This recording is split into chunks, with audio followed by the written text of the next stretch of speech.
오늘 본문은 이스라엘의 회복과 바벨론의 멸망에 따른 바벨론 왕의 몰락을 이야기하고 있습니다. 하나님은 이스라엘 백성의 죄에 대해서 진노하셔서 바벨론을 들어 사용하십니다. 그 결과 나라는 망하게 되었고 백성들은 포로로 끌려가서 이방의 압제에 살게 됩니다. 바벨론은 아수르처럼 하나님께서 진노의 몽둥이로 사용하였습니다. 그런데 이 아수르 왕과 마찬가지로 바벨론은 역시 하나님의 뜻에 따라 이 일을 행한 것들이 아니라 자기의 교만과 자기의 욕심으로 나라들을 하나씩 정복하기 시작했고 그들을 억압으로 지배했습니다. 하나님이 심판의 목적을 다 이루신 후에 언약 백성들을 아주 긍휼히 여기셨습니다. 그래서 1절과 2절 말씀을 보면 바벨론이 하나님의 심판을 받음으로써 하나님의 택한 백성의 지위가 회복이 되고 더 나아가 그들을 원래의 땅으로 귀환시키며 이방 민족들이 이스라엘에게 편입이 되고 그들을 다스리는 영예를 누리게 될 거라고 기록하고 있습니다. 3절 말씀을 보면 여호와께서 너를 슬픔과 곤고와 및 내가 수고하는 고역에서 놓으시고 안식을 주시는 날이라고 표현을 합니다. 하나님은 이스라엘 백성이 고통스러운 포로 생활할 것을 잘 알고 계셨습니다. 그래서 과거에 하나님께서 출애굽한 이스라엘 백성들을 가나안 땅을 선물로 주면서 그들을 안식시켰던 것처럼 장차 바벨론을 징계한 날이 되면 하나님이 택한 그 백성들을 다시 본국으로 돌아가게 하시고 그곳에서 안식하실 걸 약속하십니다. 4절부터 23절까지의 말씀은 바벨론 멸망으로 포로로 귀환이 된 이 이스라엘 백성들이 멸망한 바벨론과 그 왕에 대한 노래를 만들어 부르게 됨을 예언하는 내용입니다. 먼저 4절부터 6절까지의 말씀을 보면 바벨론의 멸망이 여호와의 심판에 의한 것임을 이야기하고 있습니다. 5절 말씀을 보면 여호와께서 악인의 몽둥이와 통치자의 귤을 꺾으셨다라고 말합니다. 몽둥이와 귤은 바로 능력과 권력을 의미합니다. 이것을 가지고 6절에 기록된 대로 아무런 저항을 하지 못할 정도로 강했기 때문에 여러 나라들을 하나하나 정복했습니다. 그런데 하나님께서 이제 그들의 교만 때문에 하나님이 부여하신 그 능력과 권능을 박탈하신다라고 말하죠. 바벨론은 아주 작은 도시국가입니다. 그런데 하나님께서 그 뜻한 바를 이루시기 위해서 잠시 그 권능과 능력을 빌려주셨는데 바벨론은 스스로 자기 신들이 강해졌다라고 생각을 했습니다. 그래서 결국 교만하게 됐던 겁니다. 하나님은 그들에게 주신 그 능력과 권력을 거둬들이고 바사를 통해서 교만해진 이 바벨론을 심판하십니다. 7절부터 11절까지의 말씀은 이 바벨론의 멸망으로 인해서 평화를 얻게 된 백성들의 또 물론 바벨론이 멸망당해 죽은 여러 나라들이 기뻐하고 있음을 이야기합니다. 7절을 보면 이제는 온 땅이 조용하고 평안하니 무리가 소리 높여 노래한다라고 말합니다. 소리 높여 노래한다라는 이 표현은 즐거움의 탄성을 내다라는 의미입니다. 오랫동안 바벨론의 억압으로 인해서 고통받던 이들이 이제는 하나님께서 바벨론을 멸망시킴으로 인해서 평화를 얻게 되었고 자신들의 해방에 대한 그 기쁨을 표현한다는 거죠. 바벨론을 멸망하게 한 이 바사왕 고레스는 바벨론의 여러 왕들과는 다른 정책을 펼칩니다. 자신이 지배한 제국에 살고 있는 이 사람들을 원래의 고향으로 돌아가게 하는 정책을 펼치고 그들의 문화와 그들의 종교를 지킬 수 있도록 허용했습니다. 이러한 정책으로 사람들은 바벨론 제국에 의해 압제되었던 것들에 하나하나씩 해방이 될 수 있었던 거죠. 바벨론 제국의 멸망은 사람들만 기뻐하는 것이 아니라 더 나아가서 자연계까지 기뻐한다는 걸 표현합니다. 8절을 보면 향나무와 네바론의 백향목도 너로 말미암아 기뻐한다라고 말합니다. 고대 중근동의 이 제국주의를 따르는 이 왕들의 특징은 자신의 능력을 얼마나 많은 사자를 죽였는가 또 얼마나 많은 나무를 벌목했는가에 따라서 자신의 힘을 자랑했다고 합니다. 향나무와 네바론의 백향목은 아주 귀하고 좋은 목재입니다. 그런데 이 목재들이 바벨론의 성음이 있었던 메소포타미아 지역에서는 자라지 않았습니다. 그러다 보니까 정복하는 나라에 갈 때마다 이 향나무와 백향목을 많이 배웠고 그것을 통해 자신의 힘을 과시하고 그 제목들을 가지고 웅장한 건축물을 지었습니다. 근데 이제 이 바벨론이 나라가 망하면서 이러한 일들을 할 수 없다라는 걸 아주 우회적으로 표현해주고 있지요. 9절을 보면 바벨론 왕이 죽어서 수월에 들어갔을 때 벌어지는 일을 묘사하고 있습니다. 수월은 죽은 자들이 머무는 이 지하 세계를 의미합니다. 히브리인들은 죽어서 스올에 오게 되면 살아있을 때 행한 모든 일들에 대해서 설명하고 그곳에서 책임을 묻는다라고 생각했습니다. 땅에서 온갖 악한 행위를 일삼고 무수한 생명을 죽이고 다른 사람의 생명을 마치 파리 목숨처럼 여겼던 이 사람이 자신은 영영 죽을 처럼 행동하지 않았던 그 바벨론 왕들이 이제는 그 파멸의 자리로 떨어지게 된 겁니다.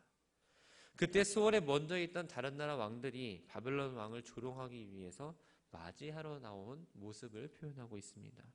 10절과 11절을 보면 너도 우리같이 연약하게 되었느냐? 구더기가 내 아래에 깔리며 지렁이가 너를 덮었도다 라고 표현을 하죠. 살아서 온 세상을 누리며 호령하면서 살았던 이 왕들도 별 수 없이 죽게 되었고 하나님의 심판 앞에서는 살아있을 때의 그 지위가 전혀 상관이 없음을 이야기합니다. 12절부터 15절까지의 말씀은 이 수올에 있는 왕들이 바벨론 왕의 교만과 위세가 몰락했음을 지적하며 조롱을 합니다. 12절을 보면 너 아침의 아들 계명성이여 어찌 그리 하늘에서 떨어졌으며 내 열국을 엎은 자여 어찌 그리 땅에 찍혔는고. 계명성은 금성의 별칭입니다. 쉽게 말씀드리면 샛별입니다. 계명성을 아침의 아들로 부르는 이유는 해가 뜨기 전에 이 새벽 동쪽 하늘에 금방 떴다가 지기 때문입니다. 그 별이 하늘에서 떨어졌다는 말은 오만 방자했던 바벨론 왕이 결국 망했고 결국 가장 낮은 자리인 수월에 떨어졌다는 것을 간접적으로 표현하고 있습니다. 13절과 14절은 당시 바벨론 왕들이 자신의 위대함을 지나치게 신뢰했기 때문에 자신을 신격화했다라는 내용을 담고 있죠. 다니엘 3장을 보면 당시 느부갓네살 왕을 통해서도 우리가 알 수 있고 고대 근동국가 가운데 특히 애국과 같은 이 독재 국가들에서는 왕의 권력을 더 절대화시키기 위해서 신격화시키는 작업을 했습니다. 내가 내 마음에 이르기를 내가 하늘에 올라 하나님의 뭇별 위에 내 자리를 높이리라 내가 북극 지폐의 산 위에 앉으리라. 많은 나라를 정복한 이 바벨론 왕은 자신의 마음껏 할 수 있었습니다. 그렇기 때문에 자신을 이제는 더 이상 높은 데로 올라갈 수 없는 데까지 이르게 되죠. 자신의 보좌를 지상이 아니라 하나님의 뭇별 위에 두고 하나님과 겨뤄보겠다는 그 교만한 생각까지 하게 됩니다. 북극 지폐라는 이 말은 신들의 지폐를 의미합니다. 고대 신화에서는 산이 종종 그 신들의 집합 장소로 이용되었는데 그리스 신화에서는 대표적으로 올림푸스 산이 그들의 최고의 신들의 회의를 하던 장소로 기록되고 있죠. 북극지폐 산이 앉겠다라는 그 말은 자신이 그 신들 가운데에서 군림하겠다라는 내용입니다. 바벨론 안의 교만의 정도가 인간의 군림을 넘어서 이제는 하나님까지 보는 그 반열에 이르렀음을 보여줍니다. 15절부터 20절까지의 말씀은 교만에 대한 징벌입니다. 그래서 바벨론 왕의 영혼은 수월에서 그의 시신은 땅에서 수치와 조롱을 당하게 될 거라고 이야기하죠. 15절 말씀을 보면 그러나 이제 내가 수월 곧 구덩이 맨 밑에 떨어짐을 당하리로다. 구덩이의 맨 밑이란 이 표현은 14절의 가장 높은 구름과는 정반대되는 개념입니다. 가장 낮은 곳에 떨어져서 형벌을 받게 되는 것을 의미하죠. 하나님의 도구로 사용됐다는 그 사실을 잊어버리고 교만하게 자신을 높여서 하나님과 같이 되고 됐던 이 바벨론 왕이 가장 높은 곳에 있다가 가장 낮은 곳까지 떨어지는 하나님의 심판을 예언합니다. 16절과 17절은 9절과 11절까지의 말씀처럼 바벨론 왕의 그 조롱을 의미하는데 다만 9절부터 11절까지의 말씀은 바벨론 왕이 스올에 떨어져 당한 수치를 노래했다면 본문에서는 왕들뿐만 아니라 일반 사람들까지도 이 비참하게 몰락한 바벨론 왕을 조롱하는 내용을 기록하고 있습니다. 16절에 보면 너를 보는 이가 주목하여 너를 자세히 살펴보며 말하기를 이 사람이 땅을 진동시키며 열국을 놀라게 했다. 교만한 바벨론 왕이 매장지를 얻지 못하고 그 시체가 길가에 버려진 것처럼 표현하고 있습니다. 고대 사회에서 무덤에 묻히지 못한 시체는 그 영혼이 안식을 얻지 못하고 허공에서 방황한다고 미뤘습니다. 이러한 극도로 사악한 악인들이 당하는 결과로 보기도 했지요. 세상 모든 사람들의 두려움의 공포 대상이었던 이 바벨론의 왕이 이렇게 되자마자 그걸 본 사람들이 놀래며 이렇게 이야기했던 겁니다. 세계를 황무하게 하며 성읍을 파괴하며 그에게 사로잡힌 자들을 집으로 놓아 보내지 아니하는 자가 아니냐. 대제국의 나라 정복을 당하는 사람들의 고통은 이루 말할 수 없습니다. 바벨론의 정복으로 인해서 사람들은 두려움에 몸서리쳐야 했습니다. 사로잡힌 자들을 집으로 놓아보내지 아니하던 자라는 말을 통해서 바벨론 제국이 피정복국의 많은 사람들을 노예로 끌고 갔음을 보여줍니다. 유다에서도 가나안 사람 외에는 거의 모든 사람들을 다 바벨론 땅으로 끌려갔고 유다의 여호야긴 왕 없이 그곳에서 37년이라는 시간 동안 포로 생활을 하게 됩니다. 이처럼 전쟁에 패한 백성들이 정복민에 끌려가서 이방 땅에 살아야 한다는 건 그만큼 커다란 고통이었고 아픔이었을 뿐만 아니라 수치와 모멸감을 주는 것들이었음을 알 수 있습니다. 18절과 19절 말씀은 특별히 하나님같이 되려고 교만했던 이 바벨론 왕조가 받을 심판이 다른 이방 왕조들이 받았던 심판보다 더 큼을 표현하게 됩니다. 다른 왕들은 그들이 미리 준비한 호화로운 묘지에 묻혔습니다. 그러나 하나님의 심판으로 보기 싫은 나무처럼 잘려나간 가지같이 또 돌덩이를 치우지 않은 구덩이처럼 버려진 그 시체같이 저주받았음을 이야기하죠. 그러면서 20절 말씀을 보면 내가 내 땅을 망하게 하였고 내 백성을 죽였으므로 그들과 함께 안장되지 못했다. 악을 행하는 자들의 후손은 영원히 이름이 불려지지 아니했다라고 말합니다. 바벨론 왕이 자기 영토를 파괴하고 자기 백성들을 죽이는 왕으로서 무책임한 행동 때문에 다른 사람들의 이름 함께 매장되지 못했고 그것은 바벨론 왕에뿐만이 아니라 그 자손들에게까지도 철저하게 임하게 됨을 이야기하고 있습니다. 그러면서 하나님은 21절부터 23절까지 말씀을 통해서 다시 한번 바벨론에 대한 심판을 확고하게 말씀하십니다. 너희는 그들의 조상들의 죄악으로 말미암아 그의 자손에 도륙하기를 준비했다. 너희, 이 말은 파멸시키기 위해 부름받은 자들을 의미합니다. 하나님의 명령을 악을 자행했던 이 바벨론 왕실은 모든 후손들을 죽여버리겠다라는 의미죠. 에스겔 18장 20절의 말씀을 보면 자식이 그 아비의 죄악으로 인해 심판받지 않는다라는 그 말과 조금 모순된 듯한 느낌을 받습니다. 그러나 아무런 죄도 없는 자손을 도륙한다는 의미가 아니라 왕들의 교만을 그대로 물려받았을 뿐 아니라 스스로 교만을 행하는 그 자손들을 택해서 죽이겠다라는 표현입니다. 하나님께서 말씀하십니다. 22절을 보면 내가 일어나 그들을 쳐서 이름과 남은 자와 아들과 후손을 바벨론에서 끊으리라. 어떠한 일이 있어도 이 바벨론 왕가의 바벨론 왕실의 후손을 끊어버리겠다라는 하나님의 의지를 볼 수 있지요. 23절을 보면 그것이 고슴도치의 굴혈과 물 웅덩이가 되게 하고 또 멸망의 빗자루로 청소하리라. 하나님의 심판으로 인해서 인적이 끊긴 이 바벨론 땅이 바로 야생동물의 서식지가 될 거라는 겁니다. 이러한 폐허의 흔적을 멸망의 빗자루로 쓸어버리겠다는 표현은 당시 찬란한 문명을 펼쳤던 이 바벨론의 더러운 오물로 취급하고 바벨론의 멸망을 맞이하게 됨을 아주 분명하게 이야기하고 있습니다. 24절부터 27절까지의 말씀은 아수르의 멸망에 대한 예언입니다. 24절을 보면 만군의 여호와께서 맹세하여 이르시되 내가 생각한 것이 반드시 되며 내가 경영한 것을 반드시 이룬다라고 말씀하십니다. 경영이란 이 말은 어떤 일에 대한 구체적인 계획을 의미합니다. 아수르에 대한 하나님의 구체적인 계획이 반드시 실행될 것임을 의미하죠. 그 계획은 다음과 같습니다. 내가 아수르를 나의 땅에서 파하며 나의 산에서 그것을 짓밟으리니 그때에 그의 멍에가 이스라엘에게서 나고 그의 짐이 그들의 어깨에서 벗어질 것이다. 나의 땅, 나의 산은 바로 예루살렘을 의미합니다. 남유다를 억압하고 괴롭혔던 이 아수르를 하나님께서 직접 패하게 하시고 멸하심으로 남유다 백성을 구원하시겠다라는 내용이죠. 이 예언은 히스기야 왕 때 예루살렘 쳐들어온 이 산헤립 군대를 하나님께서 천사를 보내서 멸하게 하셨던 걸로 성취가 되었습니다. 26절에 보면 이것이 온 세계를 향하여 정한 경영이며 이것이 열방을 향하여 편손이라 하셨다라고 표현합니다.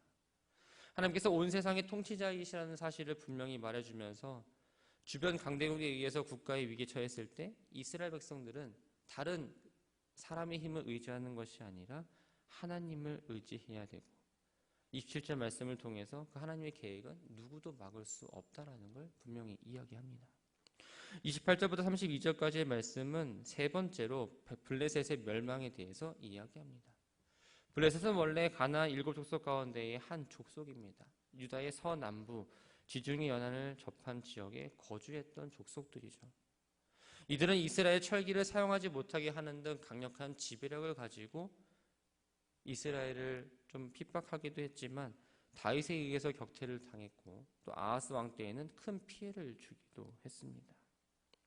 아수르 왕 사르곤 2세가 주전 715년 이 블레셋 가드를 점령했고 사네립이 주전 701년 블레셋 여러 성읍을 쳐 점령을 했고 604년에 바벨론 느부갓네살 왕에 의해서 블레셋은 완전히 파멸되게 됩니다.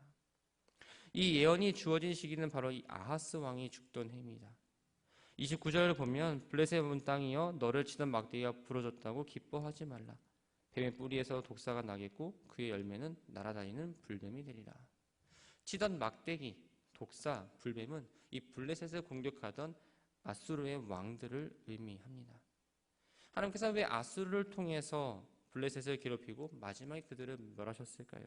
그것은 오랫동안 하나님 백성들이 이스라엘을 대적하며 괴롭혔기 때문입니다.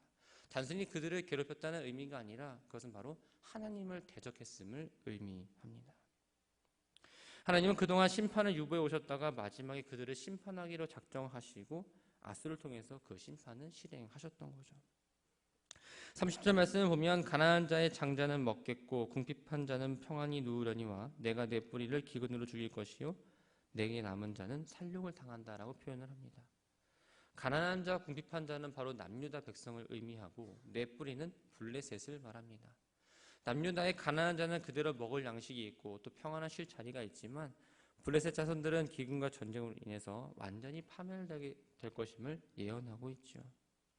32절을 보면 그 나라 사신들에게 어떻게 대답하겠냐는 질문 형식의 말이 나옵니다. 그 나라 사신들이 무엇을 가리키는지 학자들마다 여러 가지 의견이 있지만 앞절의 31절 내용과 연결시켜서 보면 아수르 동맹을 제안하자고 오는 블레셋 사신을 의미합니다. 그들이 동맹을 맺자고 제안했을 때 어떻게 답변할 것인가에 대해서 스스로 선지자는 이렇게 답을 내립니다. 여호와께서 시온을 세우셨으니 그의 백성이 곤고한 자들이 그 안에서 피난하리라 할 것이라. 남유다가 구원을 받을 수 있는 이유는 어떤 군사적인 동맹을 위해서 사람의 힘에 의해서 얻는 것이 아니라 하나님만을 분명히 의지함을 이야기하며 이스라엘 백성들에게 신앙의 회복을 촉구하는 메시지로 오늘 본문을 마무리합니다. 말씀을 정리합니다. 사람은 어떤 일을 하고자 할 때 충분한 계획과 자신의 경험을 살려서 바탕으로 그 계획을 짜고 일을 진행합니다. 그런데 그 일이 진행되는 것 잘 되는 것 같지만 작은 일에도 그 계획이 틀어질 때가 있습니다. 그런데 하나님의 경영은 그렇지 않다라는 겁니다. 하나님의 계획을 방해할 수 없고 하나님은 한번 계획한 것을 차질 없이 완성해내시는 분입니다. 예레미야는 이런 하나님을 향해서 일을 행하시는 여호와, 그것을 지어 성취하시는 여호와라고 고백을 합니다. 우리가 하는 것 가운데 완벽하게 계획되고 이루어지는 건 없습니다. 계획대로 진행되고 좋은 결과가 있다면 내가 계획을 잘 세워서 내가 준비를 잘 해서라기보다는 하나님이 나를 도우셨기 때문에 가능했음을 우리는 고백해야 합니다. 오늘 하루를 시작하면서 어떤 일을 하시면서 계획하셨을 겁니다.